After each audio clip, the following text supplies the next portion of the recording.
ಸ್ನೇಹಿತರೆ, MNS ಅಕಾಡೆಮಿಗೆ ಸ್ವಾಗತ. ಸ್ನೇಹಿತರೆ, ಇದೇ ಮೊದಲನೇ ಸಾರಿ ನೀವು ನಮ್ಮ ಚಾನಲ್ಗೆ ಭೇಟಿ ನೀಡ್ತಾ ಇದ್ದರೆ ನಮ್ಮ ಚಾನಲನ್ನು ಸಬ್ಸ್ಕ್ರೈಬ್ ಆಗಿ, ಹಾಗೆ ಪಕ್ಕದಲ್ಲಿರ್ತಕ್ಕಂಥ ಬೆಲ್ ಬಟನನ್ನು ಕ್ಲಿಕ್ ಮಾಡಿದ್ರೆ ನಾವು ಮಾಡ್ತಕ್ಕಂಥ ಎಲ್ಲ ಹೊಸ ವಿಡಿಯೋಗಳ ನೋಟಿಫಿಕೇಷನ್ ನಿಮಗೆ ತಲುಪತ್ತೆ. ಹಾಗೆ ನಮ್ಮ ಚಾನಲ್ನ ಪ್ಲೇಲಿಸ್ಟ್ನಲ್ಲಿ ಹಲವಾರು ವಿಡಿಯೋಗಳಿದೆ, ಆ ವಿಡಿಯೋಗಳನ್ನೆಲ್ಲ ನೀವು ನೋಡಿ ಅಂತ ಹೇಳ್ತಾ ನಮಸ್ಕಾರ. ದಿನಾಂಕ 11/1/2022 ಪ್ರಚಲಿತ ಘಟನೆಗಳಿಗೆ ಸಂಬಂಧಪಟ್ಟಿರುವಂತಹ ಎಪಿಸೋಡ್ಗೆ ಸ್ವಾಗತ, ಸುಸ್ವಾಗತ.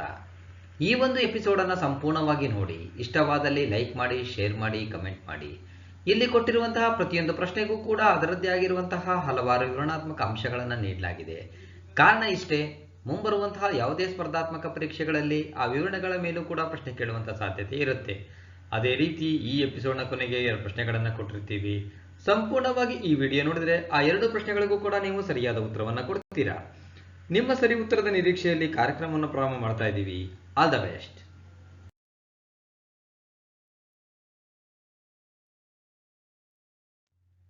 ಇತ್ತೀಚಿನ SBI ಎಕೋವ್ರ್ಯಾಪ್ ವರದಿಯಲ್ಲಿ ಫೈನಾನ್ಷಿಯಲ್ 22ರಲ್ಲಿ ಭಾರತದ ಯೋಜಿತ GDP ಬೆಳವಣಿಗೆ ದರ ಎಷ್ಟು? 9.5%. ಸ್ಟೇಟ್ ಬ್ಯಾಂಕ್ ಆಫ್ ಇಂಡಿಯಾದ SBI ಆರ್ಥಿಕ ಸಂಶೋಧನಾ ತಂಡವು ತನ್ನ ಎಕೋವ್ರ್ಯಾಪ್ ವರದಿಯನ್ನು ಜನವರಿ 8, 2022ರಂದು ಬಿಡುಗಡೆ ಮಾಡಿದೆ. ವರದಿಯಲ್ಲಿ SBI ಸಂಶೋಧಕರು ವರ್ಷದಿಂದ ವರ್ಷಕ್ಕೆ 2021-22 ಅಂದರೆ ಫೈನಾನ್ಷಿಯಲ್ 22ನಲ್ಲಿ ಭಾರತದ ನೈಜ GDPಯನ್ನು ಸುಮಾರು 9.5%ಕ್ಕೆ ಪರಿಷ್ಕರಿಸಿದ್ದಾರೆ. ಹೆಚ್ಚುತ್ತಿರುವ ಕೋವಿಡ್ ಸೋಂಕುಗಳು ಚಲನಶೀಲತೆಯ ಮೇಲೆ ಪರಿಣಾಮ ಬೀರಬಹುದಾದರೂ ಆರ್ಥಿಕ ಚಟುವಟಿಕೆಯು ಹೆಚ್ಚು ಪರಿಣಾಮ ಬೀರುವ ನಿರೀಕ್ಷೆ ಇಲ್ಲ ಎಂದು ವರದಿ ಹೇಳುತ್ತದೆ. 3 is the right answer. ಪ್ರತಿ ವರ್ಷ ಜಾಗತಿಕವಾಗಿ ಯಾವ ದಿನವನ್ನು ವಿಶ್ವ ಹಿಂದಿ ದಿನ ಎಂದು ಗುರುತಿಸಲಾಗುತ್ತದೆ? ಜನವರಿ 10. ಜಾಗತಿಕ ಮಟ್ಟದಲ್ಲಿ ಹಿಂದಿ ಭಾಷೆಯನ್ನು ಉತ್ತೇಜಿಸಲು 2006ರಿಂದ ಜನವರಿ 10ರಂದು ವಿಶ್ವ ಹಿಂದಿ ದಿನವನ್ನು ಆಚರಿಸಲಾಗುತ್ತದೆ. ಈ ದಿನವು ಮೊದಲ ವಿಶ್ವ ಹಿಂದಿ ಸಮ್ಮೇಳನದ ವಾರ್ಷಿಕೋತ್ಸವವನ್ನು ಗುರುತಿಸುತ್ತದೆ. ಇದನ್ನು ಜನವರಿ 10, 1975ರಂದು ಅಂದಿನ ಪ್ರಧಾನಿ ಇಂದಿರಾ ಗಾಂಧಿಯವರು ಉದ್ಘಾಟಿಸಿದರು. ಆದಾಗ್ಯೂ ಮೊದಲ ವಿಶ್ವ ಹಿಂದಿ ದಿನದ ಆಚರಣೆಯನ್ನು 10 ಜನವರಿ 2006ರಂದು ಮಾಜಿ ಪ್ರಧಾನಿ ಡಾಕ್ಟರ್ ಮನಮೋಹನ್ ಸಿಂಗ್ ಅವರು ಪ್ರಾರಂಭಿಸಿದರು. ಭಾರತದಲ್ಲಿ ಪ್ರತಿ ವರ್ಷ ಸೆಪ್ಟೆಂಬರ್ 14ರಂದು ರಾಷ್ಟ್ರೀಯ ಹಿಂದಿ ದಿನವನ್ನು ಆಚರಿಸಲಾಗುತ್ತದೆ. 1 is the right answer. RBI ಅಂಕಿಅಂಶಗಳ ಪ್ರಕಾರ ಭಾರತದ ವಿದೇಶಿ ಕರೆನ್ಸಿ ಮೀಸಲುಗಳ ಫಾರಿನ್ ಕರೆನ್ಸಿ ರಿಸರ್ವ್ಸ್ ಇತ್ತೀಚಿನ ಮೌಲ್ಯ ಎಷ್ಟು? $633.614 ಬಿಲಿಯನ್. ಇತ್ತೀಚಿನ reserve bank of India RBI ಮಾಹಿತಿಯ ಪ್ರಕಾರ 2021ರ ಕೊನೆಯ ವಾರದಲ್ಲಿ ಡಿಸೆಂಬರ್ 31, 2021ಕ್ಕೆ ಕೊನೆಗೊಂಡ ಭಾರತದ ವಿದೇಶಿ ಕರೆನ್ಸಿ ಮೀಸಲು $1.466 ಬಿಲಿಯನ್ ಗೆ ಕಡಿಮೆಯಾಗಿ $633.614 ಬಿಲಿಯನ್ ಗೆ ಇಳಿದಿದೆ. ಚಿನ್ನದ ನಿಕ್ಷೇಪಗಳು $14 ಮಿಲಿಯನ್ ನಿಂದ $39.405 ಬಿಲಿಯನ್ ಗೆ ಏರಿದೆ. ಸೆಪ್ಟೆಂಬರ್ 3, 2021ಕ್ಕೆ ಕೊನೆಗೊಂಡ ವಾರದಲ್ಲಿ ಭಾರತದ ವಿದೇಶಿ ವಿನಿಮಯವು $642.453 ಆಗಿದ್ದು, ಈ ಬಿಲಿಯನ್ ಜೀವಮಾನದ ಗರಿಷ್ಠ ಮಟ್ಟವನ್ನು ಮುಟ್ಟಿದೆ. ವಿದೇಶಿ ವಿನಿಮಯ ಮೀಸಲುಗಳು ವಿದೇಶಿ ಕರೆನ್ಸಿ ಆಸ್ತಿಗಳು ಫಾರಿನ್ ಕರೆನ್ಸಿ ಅಸೆಟ್ಸ್ FCAS, ಚಿನ್ನದ ನಿಕ್ಷೇಪಗಳು ಸ್ಪೆಷಲ್ ಡ್ರಾಯಿಂಗ್ ರೈಟ್ಸ್ SDRಗಳು ಮತ್ತು IMFನೊಂದಿಗೆ ದೇಶದ ಮೀಸಲು ಸ್ಥಾನವನ್ನು ಒಳಗೊಂಡಿವೆ. 4 is the right answer. James Webb ಬಾಹ್ಯಾಕಾಶ ದೂರದರ್ಶಕವನ್ನು James Webb space telescope JWST ಇತ್ತೀಚೆಗೆ ಯಾವ ಬಾಹ್ಯಾಕಾಶ ಸಂಸ್ಥೆಯು ಬಾಹ್ಯಾಕಾಶಕ್ಕೆ ಯಶಸ್ವಿಯಾಗಿ ನಿಯೋಜಿಸಿದೆ?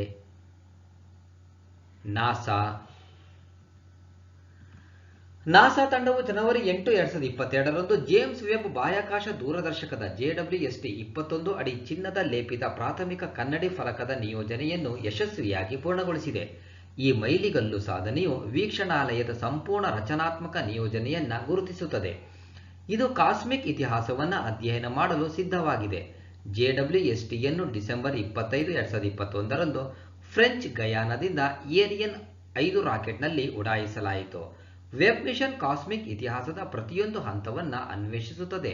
ನಮ್ಮ ಸೌರವ್ಯೂಹದ ಒಳಗಿನಿಂದ ಹಿಡಿದು ಆರಂಭಿಕ ವಿಶ್ವದಲ್ಲಿ ಅತ್ಯಂತ ದೂರದ ವೀಕ್ಷಿಸಬಹುದಾದ ಗ್ಯಾಲಕ್ಸಿಗಳವರೆಗೆ ಮಾಹಿತಿಯನ್ನು ತಿಳಿಸುತ್ತದೆ.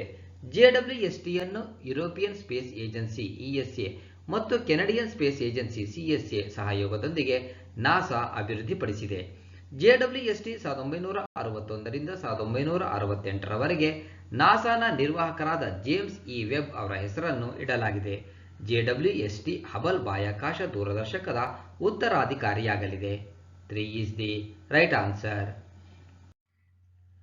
ಕೇಂದ್ರವು ಇತ್ತೀಚೆಗೆ ದಿವಾಳಿತನ ಮತ್ತು ದಿವಾಳಿತನ ಮಂಡಳಿಯ insolvency and bankruptcy board of India IBBI ಹಂಗಾಮಿ ಅಧ್ಯಕ್ಷರಾಗಿ ಯಾರ ಅಧಿಕಾರಾವಧಿಯನ್ನು ಮಾರ್ಚ್ 5, 2022ರವರೆಗೆ ವಿಸ್ತರಿಸಿದೆ? ನವರಂಗ್ ಸೈನಿ. ದಿವಾಳಿತನ ಮತ್ತು ದಿವಾಳಿತನ ಮಂಡಳಿ IBBIನ ಹಂಗಾಮಿ ಅಧ್ಯಕ್ಷರಾಗಿ ನವರಂಗ್ ಸೈನಿ ಅವರ ಅಧಿಕಾರಾವಧಿಯನ್ನು ಕೇಂದ್ರವು ಮಾರ್ಚ್ 5, 2022ರವರೆಗೆ 3 ತಿಂಗಳವರೆಗೆ ವಿಸ್ತರಿಸಿದೆ.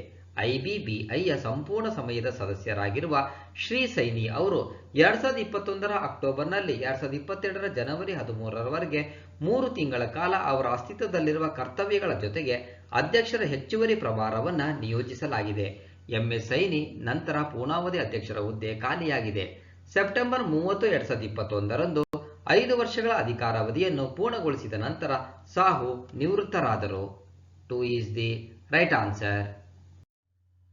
ಮ್ಯಾಂಡರಿನ್ ಓರಿಯೆಂಟಲ್ ನ್ಯೂಯಾರ್ಕ್ ಪಂಚತಾರಾ ಹೋಟೆಲ್ನಲ್ಲಿ ಇತ್ತೀಚೆಗೆ ನಿಯಂತ್ರಣ ಪಾಲನ್ನು ಸ್ವಾಧೀನಪಡಿಸಿಕೊಂಡಿರುವ ಭಾರತೀಯ ಕಂಪನಿಯನ್ನ ಹೆಸರಿಸಿ. Reliance Industries. Reliance Industries Limited RIL mid town ಮ್ಯಾನ್ಹ್ಯಾಟನ್ನಲ್ಲಿರುವ ಪ್ರೀಮಿಯಂ ಐಷಾರಾಮಿ ಹೋಟೆಲ್ ಮ್ಯಾಂಡರಿನ್ ಓರಿಯೆಂಟಲ್ ನ್ಯೂಯಾರ್ಕ್ನಲ್ಲಿ ನಿಯಂತ್ರಣ ಪಾಲನ್ನು ಸ್ವಾಧೀನಪಡಿಸಿಕೊಳ್ಳುವುದಾಗಿ ಘೋಷಿಸಿದೆ. RIL ತನ್ನ ಸಂಪೂರ್ಣ ಸ್ವಾಮ್ಯದ ಅಂಗವಾದ ರಿಲಯನ್ಸ್ ಇಂಡಸ್ಟ್ರಿಯಲ್ ಇನ್ವೆಸ್ಟ್ಮೆಂಟ್ಸ್ ಮತ್ತು ಹೋಲ್ಡಿಂಗ್ಸ್ ಲಿಮಿಟೆಡ್ ಮೂಲಕ ಕೇಮನ್ ಐಲ್ಯಾಂಡ್ಸ್ ಆಧಾರಿತ ಕೊಲಂಬಸ್ ಸೆಂಟರ್ ಕಾರ್ಪೊರೇಷನ್ ಕೇಮನ್ನ ಸಂಪೂರ್ಣ ಷೇರು ಬಂಡವಾಳವನ್ನು ಸರಿಸುಮಾರು $98.15 ಮಿಲಿಯನ್ ಅಂದರೆ $735 ಕೋಟಿ ಮೌಲ್ಯಕ್ಕೆ ಸ್ವಾಧೀನಪಡಿಸಿಕೊಂಡಿದೆ. ಕೇಮನ್ ಮ್ಯಾಂಡರಿನ್ ಓರಿಯೆಂಟಲ್ ಹೋಟೆಲ್ನ ಮೂಲ ಕಂಪನಿಯಾಗಿದೆ.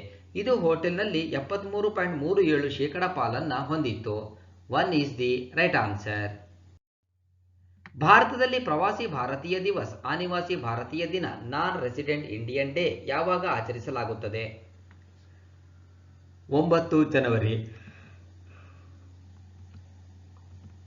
ಪ್ರವಾಸಿ ಭಾರತೀಯ ದಿವಸ್ PBD ಅನಿವಾಸಿ ಭಾರತೀಯ ದಿನ ಅನ್ನು ಜನವರಿ 9ರಂದು ಭಾರತೀಯ ಗಣರಾಜ್ಯವು ರಾಷ್ಟ್ರದ ಕಲ್ಯಾಣ ಮತ್ತು ಅಭಿವೃದ್ಧಿಗೆ ಅನಿವಾಸಿ ಭಾರತೀಯರು ಮಾಡಿದ ಒಲವು ಮತ್ತು ಕೊಡುಗೆಗಳನ್ನು ಗುರುತಿಸಲು ಆಚರಿಸುತ್ತದೆ. ಭಾರತವು ತನ್ನ 17ನೇ ಪ್ರವಾಸಿ ಭಾರತೀಯ ದಿವಸನ್ನು 2022ರಲ್ಲಿ ಆಚರಿಸುತ್ತಿದೆ. ಆಚರಣೆಯ ಭಾಗವಾಗಿ ವಿದೇಶಾಂಗ ವ್ಯವಹಾರಗಳ ಸಚಿವಾಲಯವು ಭಾರತೀಯ ವಲಸೆಗಾರರ ಪಾತ್ರ ಎಂಬ ವಿಷಯದ ಮೇಲೆ ವರ್ಚುವಲ್ ಯುವ PBD ಸಮ್ಮೇಳನವನ್ನು ನಡೆಸಲಿದೆ. ವಿಶ್ವಾದ್ಯಂತ ವಿವಿಧ ದೇಶಗಳಲ್ಲಿ ನೆಲೆಸಿರುವ ಸಾಗರೋತ್ತರ ಭಾರತೀಯರ ನಾವೀನ್ಯತೆ ಮತ್ತು ಹೊಸ ತಂತ್ರಜ್ಞಾನಗಳಿಗೆ ಸಂಬಂಧಿಸಿದಂತೆ ಸಮ್ಮೇಳನವು ವಿವಿಧ ಅಂಶಗಳನ್ನು ಒಳಗೊಂಡಿದೆ. 4 is the right answer. 2022ರಿಂದ ವಾರ್ಷಿಕವಾಗಿ ವೀರ್ ಬಾಲ್ ದಿವಸ್ ಎಂದು ಯಾವ ದಿನವನ್ನು ಆಚರಿಸಬೇಕೆಂದು ಪ್ರಧಾನಿ ಮೋದಿ ಘೋಷಿಸಿದ್ದಾರೆ?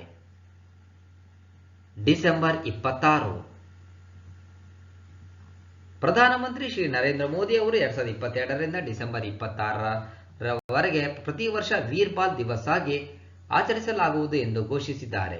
17ನೇ ಶತಮಾನದಲ್ಲಿ ಹುತಾತ್ಮರಾದ 4 ಸಾಹಿಬ್ ಜಾದೆಗಳ ಗುರು ಗೋವಿಂದ್ ಸಿಂಗ್ ಜಿ ಅವರ 4 ಪುತ್ರರು ಧೈರ್ಯಕ್ಕೆ ಗೌರವವಾಗಿ ಈ ದಿನವನ್ನು ಸ್ಮರಿಸಲಾಗುತ್ತದೆ. ಜನವರಿ 9, 2022ರಂದು ಶ್ರೀ ಗುರು ಗೋವಿಂದ್ ಸಿಂಗ್ ಜಿ ಅವರ ಪರ್ಕಾಶ್ ಪುರುಬ್ ಅಥವಾ ಸಿಖ್ಖರ 10ನೇ ಗುರು ಮತ್ತು ಖಾಲ್ಸಾ ಸಮುದಾಯದ ಸ್ಥಾಪಕರ ಜನ್ಮದಿನದ ಸಂದರ್ಭದಲ್ಲಿ ಪ್ರಧಾನಿ ಮೋದಿ ಇದನ್ನು ಘೋಷಿಸಿದರು.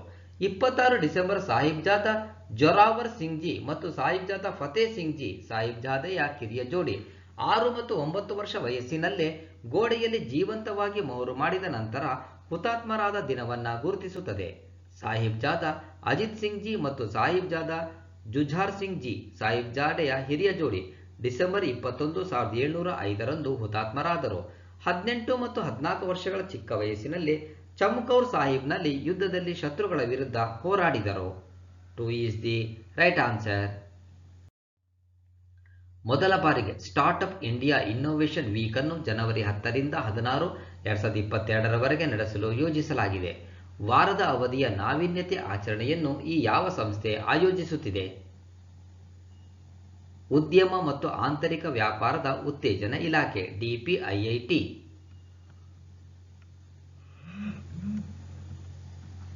ಭಾರತದ ಸ್ವಾತಂತ್ರ್ಯದ 75ನೇ ವರ್ಷದ ಸ್ಮರಣಾರ್ಥ ಆಜಾದಿ ಕಾ ಅಮೃತ್ ಮಹೋತ್ಸವದ ಭಾಗವಾಗಿ ಮೊದಲ ಬಾರಿಗೆ ಸ್ಟಾರ್ಟ್ಅಪ್ ಇಂಡಿಯಾ ಇನ್ನೋವೇಷನ್ ವೀಕ್ ಅನ್ನು ವರ್ಚುವಲ್ ಪ್ಲಾಟ್ಫಾರ್ಮ್ ಮೂಲಕ 2022ರ ಜನವರಿ 10ರಿಂದ 16ರವರೆಗೆ ನಡೆಸಲು ಯೋಜಿಸಲಾಗಿದೆ.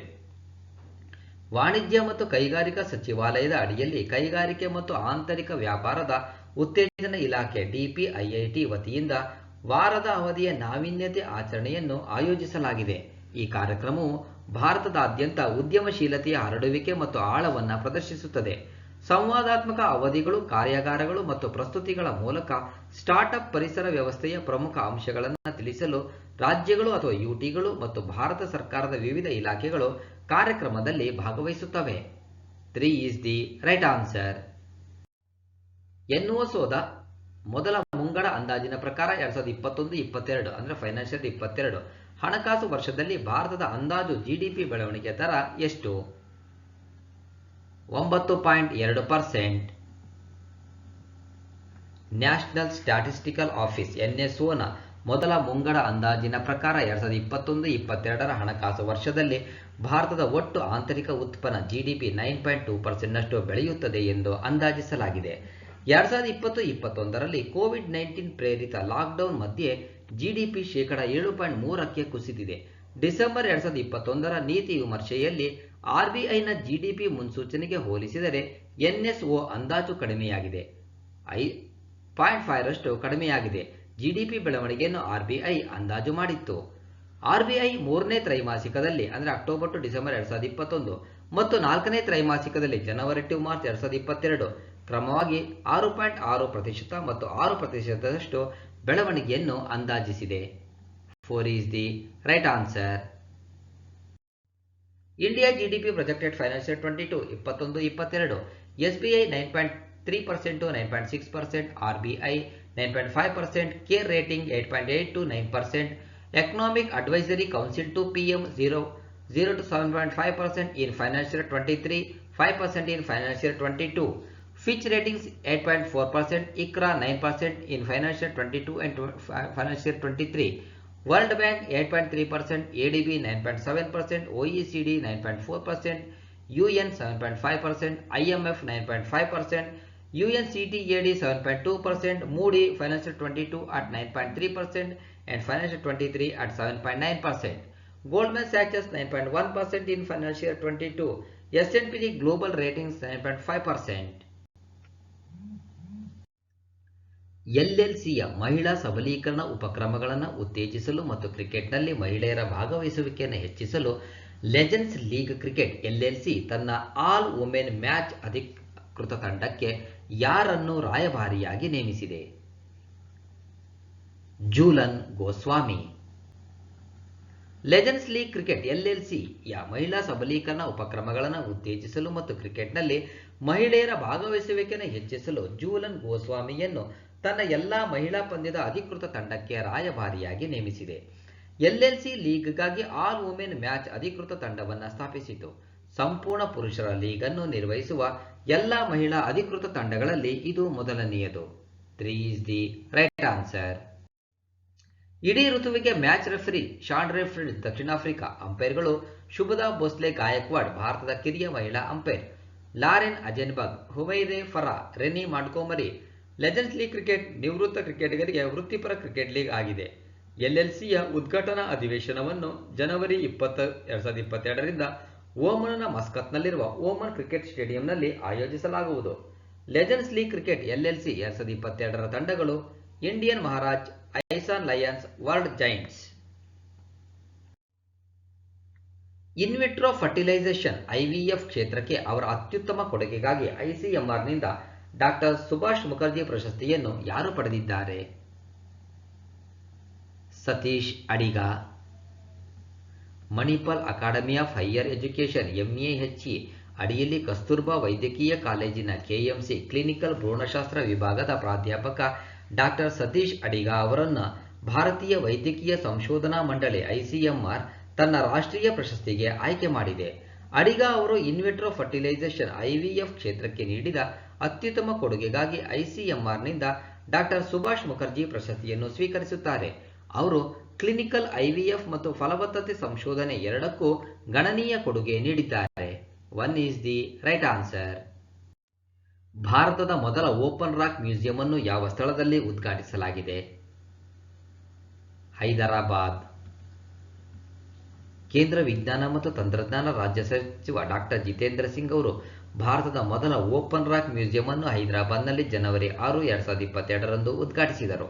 ಓಪನ್ ರಾಕ್ ಮ್ಯೂಸಿಯಂ ಭಾರತದ ವಿವಿಧ ಭಾಗಗಳಿಂದ ಸುಮಾರು 35 ವಿಧದ ಕಲ್ಲುಗಳನ್ನು ಪ್ರದರ್ಶಿಸುತ್ತದೆ. ಈ ಬಂಡೆಗಳ ವಯಸ್ಸು 3.3 ಶತಕೋಟಿ ವರ್ಷಗಳಿಂದ ಭೂಮಿಯ ಇತಿಹಾಸದ ಸುಮಾರು 55 ಮಿಲಿಯನ್ ವರ್ಷಗಳವರೆಗೆ ಇರುತ್ತದೆ.